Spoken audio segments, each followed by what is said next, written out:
Where's that little video?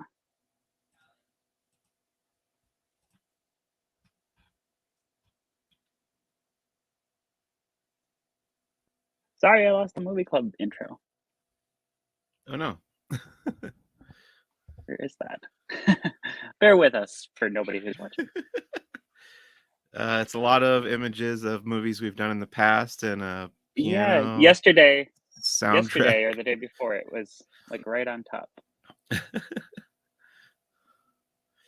All right, well, we'll do without the intro. Hello, everybody. Welcome to Laughing Place Movie Club. My name is Alex. I'm here today with Mike. How you doing, Mike? I'm all right. How are you? I'm good. And for those of you who've been following with us, we've been doing this every day this week as Movie Week leading up to the Oscars. So this is our fourth day. We're talking today about the Hulu original film Deep Water, which Which is was not originally going to go nominated to. for an Oscar, but likely will be It's not next year. nominated. Likely will be, Mike says. Mark his words. I don't know if it even qualifies because it hasn't had a theatrical screening, but it was originally supposed to. So I guess let's start with the saga of Deepwater, which is that this film was, I believe, in the can before pandemic, like had filmed in 2019 or early 2020, was scheduled, I think, for a fall theatrical release. And then because everything got upended by the pandemic, got bumped. Then it was moved to two separate dates in 2021 before being just completely pulled from the release schedule. And then the next thing that we heard, it had become a Hulu original. And I think we know why now. But Mike, you got to do the review for the film. Did you also do any press junkets or anything for it? No, I just watched it and reviewed it. Did not get Just watched to it. Okay. hear No any behind junkets, the scenes probably. stories. Yeah, probably nobody was contractually obligated due to the length of time that passed between filming and release, which is often the case with these kinds of things. So Also, we'll I think start with what was. somebody pointed out that I think Ben Affleck and Ana de Armas were dating after this movie was made and then have since broken up. So it would have been awkward for them to like get back together for this, Yeah, to do a that would be junket. like yeah, that'd be like Olivia Rodrigo and what's his name from High School Musical, the musical, the series, having to do more seasons together after she wrote a whole album about him. So what was your, I guess I'll start with, is this type of movie typically your genre? And do you think you would have been predestined to like it anyway, had it not been for the actual film itself? It is not typically my genre, though I think I've seen examples of this genre that I liked. I actually watched the movie Body Heat last year for my Lucasfilm retrospective and quite enjoyed that. And I would say that's in a very similar genre to, falling into the same category as Deep Water. But this one did not do it for me. I did not find it entertaining. I mostly just wanted it to be over. I didn't like the characters. The plot didn't make any sense to me. And the whole thing just kind of fell flat. I don't know. So this is directed by, and then this is this director's first film in quite a while, Adrian Lyne, whose other titles include Indecent Proposal and Fatal Attraction, both of which I guess you could put in the like sexy thriller category, if that's a thing. And Deep Water is very much that. I mean, it's rated R. I'm not a prude, but I was surprised by some moments of just how far they kind of pushed things into the realm of feeling like porn. And Yeah. then but yes, it is dark. What shocked me the most about kind of the backstory of it is that this is based on a novel that was published in the 50s. Um, which I mean, I think there are some things that they've modified, but I think the concept of a open relationship in the 50s would have been so much more taboo than it is today. What are your thoughts on that? On this book that's from the mid century being adapted into a contemporary piece? Well, at first I want to point out that the author of the novel, I think, also had written Strangers on a Train, which Hmm. has been adapted into good movies. Um, as far as like the period when this was written, yeah, it does seem a little maybe ahead of its time as far as like its attitudes toward that kind of thing goes. And yeah, I was surprised like you, especially like I don't know. I feel like you don't see a ton of nudity these days in major Hollywood movies. It's kind of become a thing of the past, especially like a new actress like Ana de Armas, who I knew from Knives Out, which I really like. And I just wasn't expecting her to appear in that state, I guess. Not that I'm complaining, but it just kind of took me by surprise. And yeah, I just think that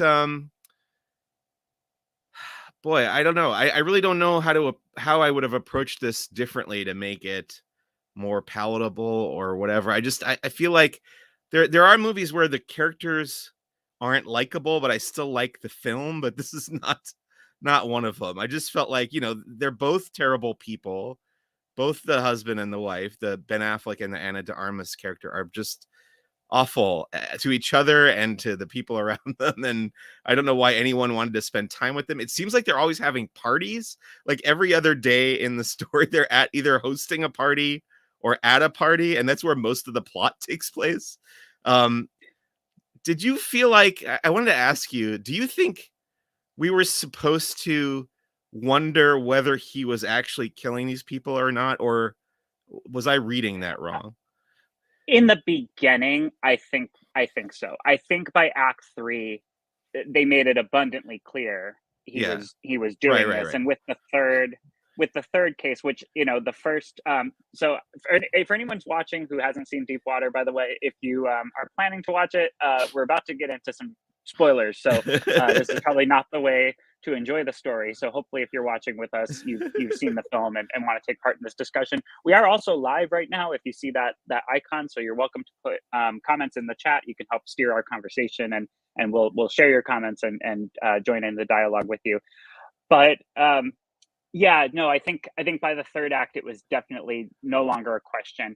One of the things that I thought was kind of confusing about the narrative was, they I guess maybe in the 50s it would have been more taboo, and you needed them to like say we're in an open relationship, but they don't really define the context of the relationship Right. in the narrative. So you're kind of trying to pick up the pieces. One of the first scenes, it's Ben Affleck gets home, and for whatever reason, like is taking off his pants outside the door. And then this is set in Louisiana, so their Southern style mansion has this like curved staircase from the porch that goes to an upper level, and Yeah. it's like Ariana. I'm sorry, not Ariana De Armas. De Armas. What's her name? Anna De Ana de Armas. Armas, yeah. Ana de Armas, my apologies for the butchering of that pronunciation, is sitting on the stairs, and they just like give each other this weird look. And she goes upstairs knowingly. And there's just like automatically right off the bat from the first shot, this weird unexplained tension that you're kind of left to figure out. And what it all comes down to is they're sort of in an open relationship, but it's like on her terms, and it's kind of like she gets to do. I had to kind of read the Wikipedia to understand the specifics of their relationship, which is bad. Like that's just bad storytelling. Right. Um, but the crux of it is that she can't be tamed like Miley Cyrus, and so their deal is as long as she stays in the marriage and they have a daughter together, as long as she stays home to raise the daughter, he is allegedly okay with her having all these extramarital relationships, but he's not. He's not at all. Right. And Right. even though we see him engaging in some, I guess you could call it like mildly flirtatious, but ultimately harmless behavior at these endless string of parties, um, he he doesn't. He clearly has a line that he's not willing to cross. She crosses it daily, and it sends him on. I don't know if you could call it a murderous rampage, but these men in his wife's orbit become his victims. And you're right, like neither of the characters. I will say I really enjoyed some of the acting performances that they both give. There Sure. were quite a few scenes where I was watching and I was like, oh, that's a really, solid performance, and they have a good dynamic. Um, but in terms of like what on paper would attract either of them as actors to this role. I was a little confused by that. You know, Ben Affleck obviously can do whatever he wants. He's just a huge name, and she is such an up and comer and has had such success recently that you kind of feel like she's in the same category. And you know, other things they don't explain. He's clearly way older than her. I had to look up and Google their ages, but she's 33, he's almost 50. But just like visually, they don't look like a couple that necessarily belongs together in terms of what would have attracted you to the other in the first place. On his case, it's easy to see, and on hers, it's not. And so, like, you kind of just want more backstory. Like, how did you guys even end up together? They established that he's wealthy and retired, so I guess maybe it's money. But she also doesn't seem like a money-hungry woman, nor is she driving around. Like, he has a Tesla, which I will say this is the second Hulu original recently where the Tesla owner is a murderer, and as a Tesla owner, I'm worried. The other one being what was it called? It was from Sundance, and I think it was called the Tesla Murders. No, it was The Winter Soldier eats women. Was the oh my gosh crux of it. Flesh. It's called, or no, it's called Fresh. It's called Fresh. And I actually do recommend. It wasn't the Army Hammer story. It was not the Army Hammer story, but that was a good one. And he drives a Tesla, and he abducts women and cuts them up and sells their meat to other people who want to eat it. It was interesting. It was really dark. This was a little less dark, but also had less fun with it, which now I've just described Fresh as fun, which is not a good look. So in terms of cinematics or acting, was there anything that you enjoyed about Deepwater? Well, I want to touch on a couple things that you said, because you were wondering what attracted the actors to the script or whatever. I think it had to be Adrian Lin, has a name as a accomplished director in this genre. So I would think, oh, it's his first movie in 20 years. That's probably what drew them to it. And then I had the same confusion that you did, because it is implied that they do have an open marriage, but then he is clearly not cool with it because he keeps confronting these men and then ultimately murdering them. And then there's a line halfway through the movie when they have one of their fights where she says that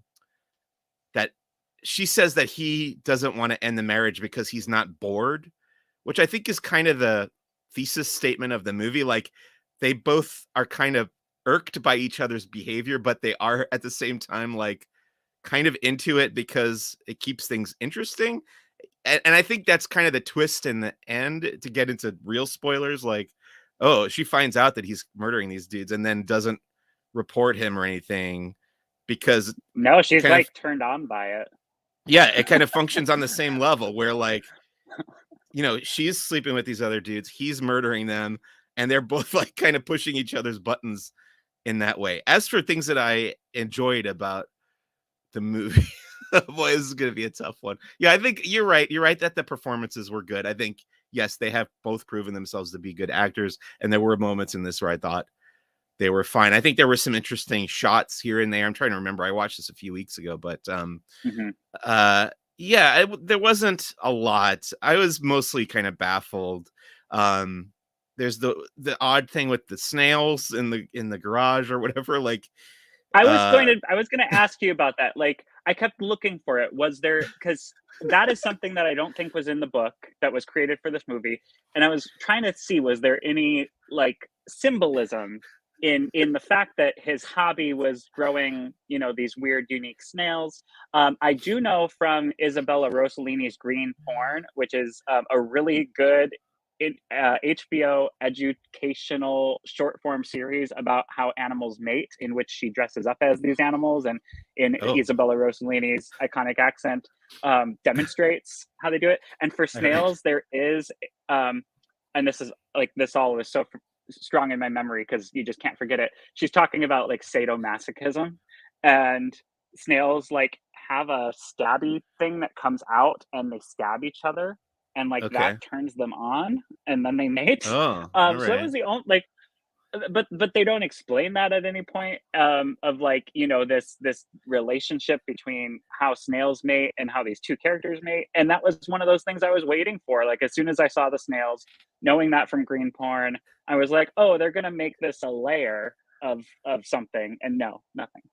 Yeah, and I feel like the whole thing with the snails also kind of broke one of the major rules of like screenwriting or storytelling, where I felt like they kept setting something up and then not paying it off, because he keeps talking about how, oh, if you eat the snails without letting them starve for a day, you'll get poisoned and you'll die. And I was like, okay, he's gonna kill one of these dudes with the He's gonna snails. poison one of these guys. Yeah. Yeah.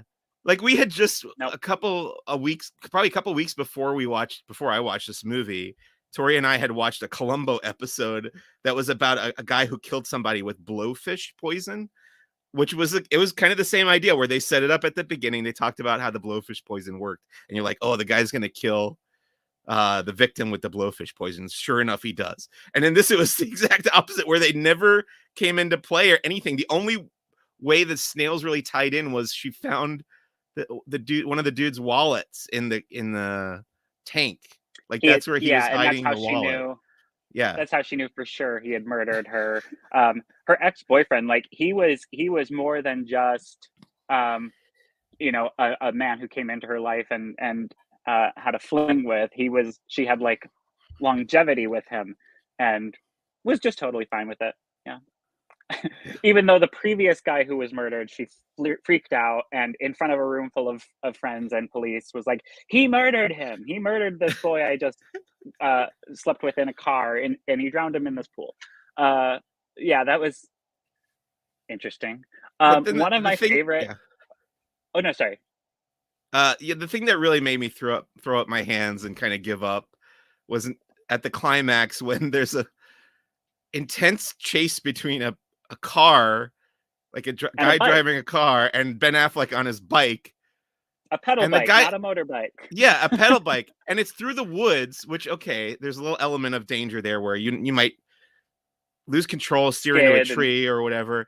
But the yeah. guy's in a car, and all I'm thinking is, like, even if Ben Affleck catches up to you, what is he gonna do? He's on a bike. You could just run him And over. Like, there's this moment that also makes no character sense, and the actor is played by it's Tracy Letts. He plays Don Wilson, this older writer in town who is sharing the Ben Affleck's wife's suspicions that her husband yes, is murdering people. And so yes, he's on his car, but then at one point, like, Ben Affleck takes a shortcut through a pass of trees and skids right in front of the truck and falls off the bike.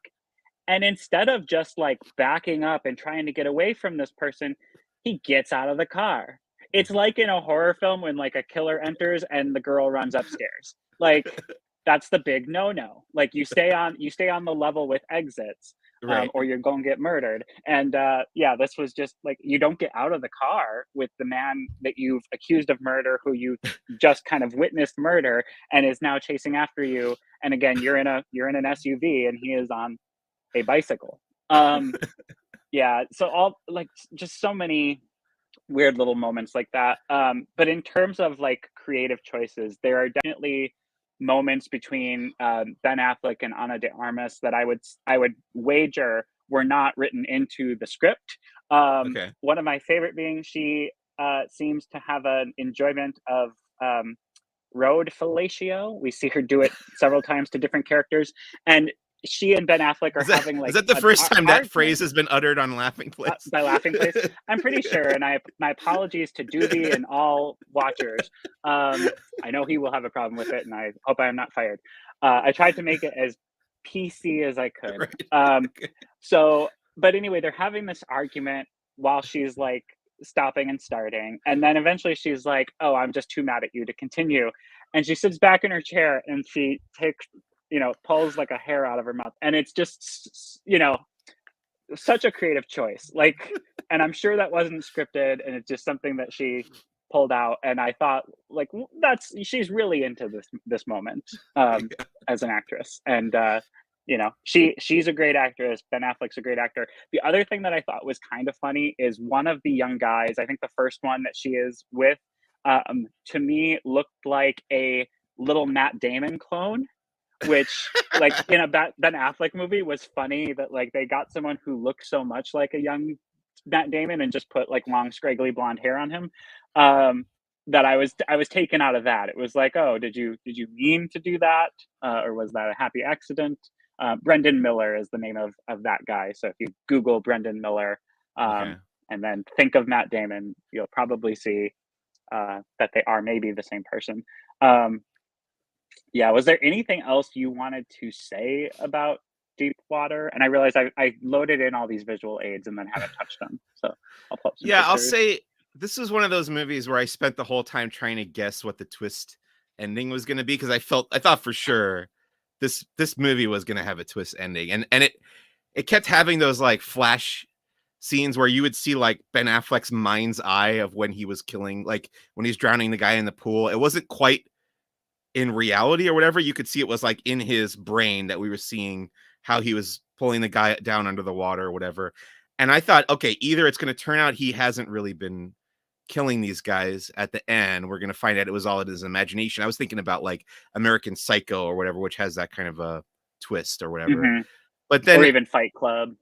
yeah, just kind of like a pull the rug out from underneath you kind of an ending, which at least that would have been somewhat interesting, I thought. But then the ending was, I don't know, it just felt like such a like letting the air out of a tire, like just kind of a nothing ending to me. They were just kind of both okay with their each other's behavior. I don't know. Didn't do anything for Yeah. me. Same. And from reading the book, it seems like in terms of like a plot structure, they stayed very true to the story beats of the book, Yeah. except for the ending. The book ends with her basically turning him in, and he gets Oh. time in jail for it. Whereas the film chose this path where she just decides, I actually like that you do this, and it spices things up for me. And like the two times that we see them intimate are like it's like a hostile fight. It right, Yes. they're like about to like kill each other, and then instead they just rip each other's clothes off and have these scenes where you see all but the reproductive organs. um so I mean it was weird. Those were uncomfortable scenes. They weren't hot. uh and it was just the whole time it was I just kept questioning why. Like, I've never listened to it, but my older brother loves the How Did This Get Made podcast, and I think you're a fan as well, if I remember Uh, correctly. And I'm yeah, thinking that my that wife would be, Tori is a big fan, and I think I did say to her that she should recommend that they talk about this movie because I think they would yeah, definitely Deep have a great Water, time dissecting it. it deserves a How Did This Get Made treatment. Because it is a little befuddling. And again, I mean, when you look at the history of this film, it was going to go to theaters. I thought it was telling that 20th Century Studios stripped their name off it. I don't know if you noticed that. It's on Hulu, but like other 20th Century Studios movies have gone to Hulu and retained the branding. There was that one with John Cena last summer, Vacation Friends, I think it was called. Yeah. Um, and also with Lil Rel Howery, who's in this. And that was it still had the opening, but this one they took it off. It opens with the Hulu Originals logo. Then they still retained like the new Regency logo, and then at the end credits too, it was the credits were updated. It said a Hulu Original, and it ended with the Hulu logo. They like didn't want the 20th Century branding on it. Well, I think if you read my review, you might have noticed I said that the people, the people whose decision that was probably breathed a sigh of relief that they could blame it on the pandemic. Like, oh, we can just dump this movie on Hulu and say, oh, it was the pandemic that made us delay it. And then, we finally had to get rid of it or whatever. But yeah, I don't think this would have played in theaters to any kind of acclaim. No, not even in the best of times. And then the other thing that I thought was interesting reading up on it is internationally, even though, Disney as a company owns the film, they didn't want to put it on Star, so they like licensed it out to Prime Video. So outside of the US, it's on Prime Video. Yeah. And it's a Prime original. Which they did the same thing with Everybody's Talking About Jamie. That was a 20th Century Studios film, but that even domestically became a Prime Video film. So interesting choices. Yep. Did you that's have deep anything else water. you wanted?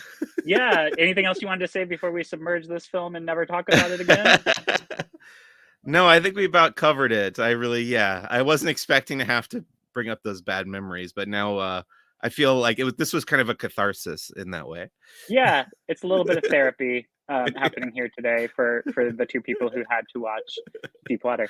And so, in terms of what's coming up today, you will be back at 4 p.m. Pacific with Rebecca for Star Wars headlines. Any exciting teases you have for that show? It's probably going to be a little bit more about Galactic Star Cruiser. There's some comic book reviews, a novel review, and just a few tidbits of news coming out of a few other places. It's nothing huge this week. Yeah, but I heard quite the character got to go aboard the Halcyon Yes. and made a big impact. So I'm looking forward to hearing about that. And then Okay. tomorrow we're gonna have live walk around from Hollywood Studios with Jeremiah. 10 a.m. Pacific time will be our final of our movie club of the week, and this one is going to be an Oscar prediction show. So if you've been following Movie Club all week, that's the culmination of it. You won't want to miss that. And so we've got some exciting stuff coming up for you tomorrow. Don't forget the Oscars are this Sunday on ABC. We'll be covering that as well. So thank you to everybody who's watched the show with us. Hope you guys enjoyed it, and take